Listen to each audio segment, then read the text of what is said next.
Well, this video is going to cover a concept called epistemological anarchism. It's a concept that was proposed by Paul Feyerabend. I think I'm butchering his name because it's an Austrian name, or at least a Germanic name. Go figure. I can't say these names, but then again, I can't say my last name, technically correct. And anyways, epistemological anarchism.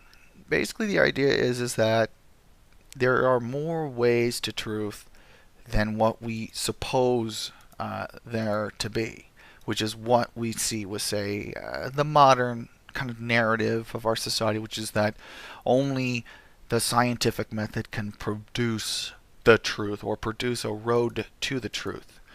And that just seems like, an absurd concept to realize all our knowledge only through one method.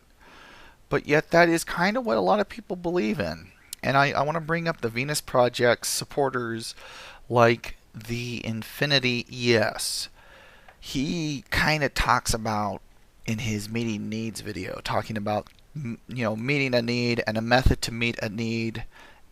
And I thought it was a very enlightening video, at least on that basis, at least, that he recognizes there are two different things being sold in a marketplace, which is the method, the service, and the good, which is, could be anything. It could be, in this case, he talks about caloric intake.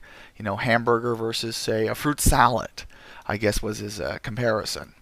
But nonetheless, what he doesn't seem to recognize is the fact that it has to be a free choice for it to be discovered. And why it has to be a free choice to be discovered? Because there are multiple ways to actually analyze a problem. Just because biology can describe the nutritional requirements of a living organism does not describe the subjective experience of eating or the culinary pursuits. It doesn't. Those things depend on a whole different set of knowledge and a whole different way to perceive our world. Much in the same way as philosophy can describe the world in one context, for which then the physical sciences, or even the more rigorous, in some cases, mathematical sciences could not. Or religion, or art, describing the same world, but with much more subtleties, much more gray areas, and in some cases discovering things which we were somewhat aware of but never could fully explain. And, stumble upon these truths right in front of us. For example, the Big Bang Theory. I love this one because this came from a religious priest of the Catholic Church. He called it the cosmic egg theory, because everybody up to that point was talking about a steady state universe, even though he was looking at the work of Edwin Hubble and saying, Dr. Hubble, if we take the idea of the universe surrounding us accelerating, as you say it is, redshift, then it must have come from a central point at some time in the distant past, as a cosmic egg or a seed that was much smaller than what it is now. He was dismissed, not only by Edwin Hubble, but by everyone else. They thought that was crazy talk. But yet this one one priest, his idea was taken and was explored to its extent to where now we have a full understanding, at least to the degree that we do now, of that there is this world around us that's changing, it's dynamic. And yet, it came from religious origins. It came from a guy with a deep belief in God.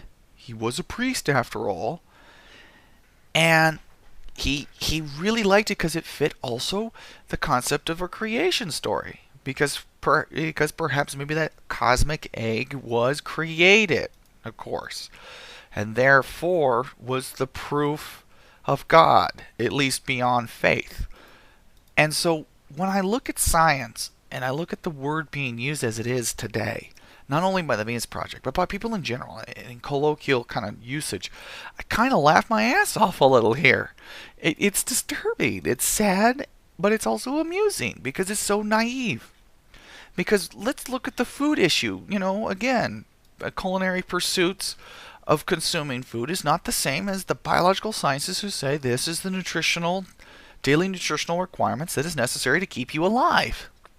They're not the same, but yet they're both describing the same thing, or at least they're coming to the same truth in some, to some basic larger context.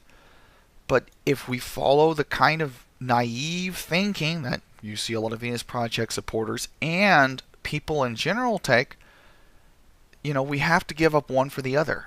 One must be excluded from the discussion, from the discourse.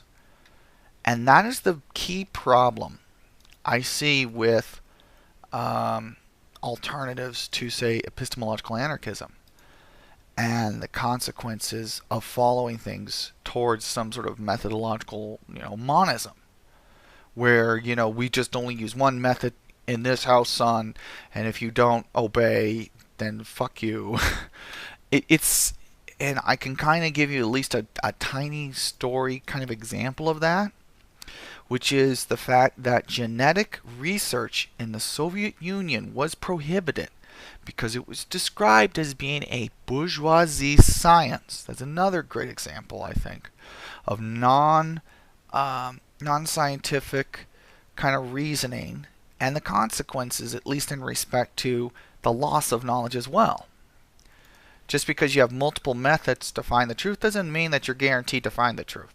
In this case, they tried to use the same sort of Marxist reasoning to polylogism to justify that the scientific inquiry and the discovery of genetics, especially Mendel's work, was invalid, and that it was a Lamarckian model of inheritance that justified, that could be justified scientifically. In fact, that's what they used as part of their agricultural 5-year plans. They were trying to make wheat and corn and stuff grow literally in dry, cold deserts.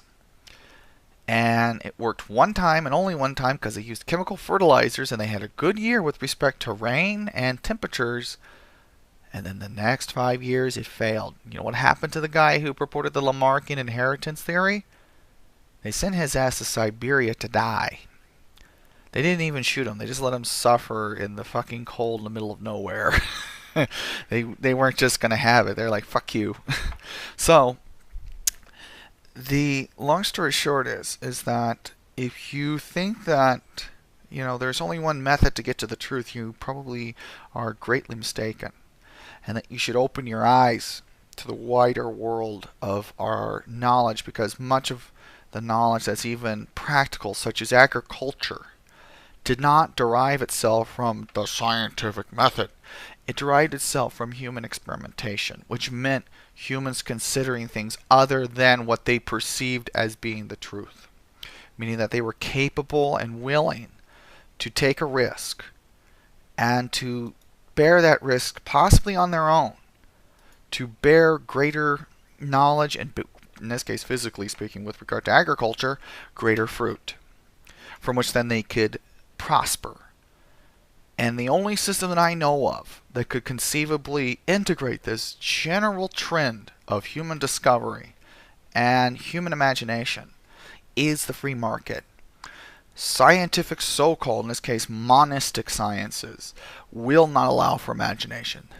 They disavow it, they prohibit it, historically speaking.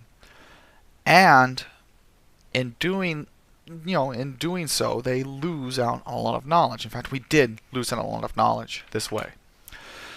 So, at the end of the day, I think it's better to be a supporter of epistemological anarchism than it is to be a supporter of epistemological totalitarianism, as it were.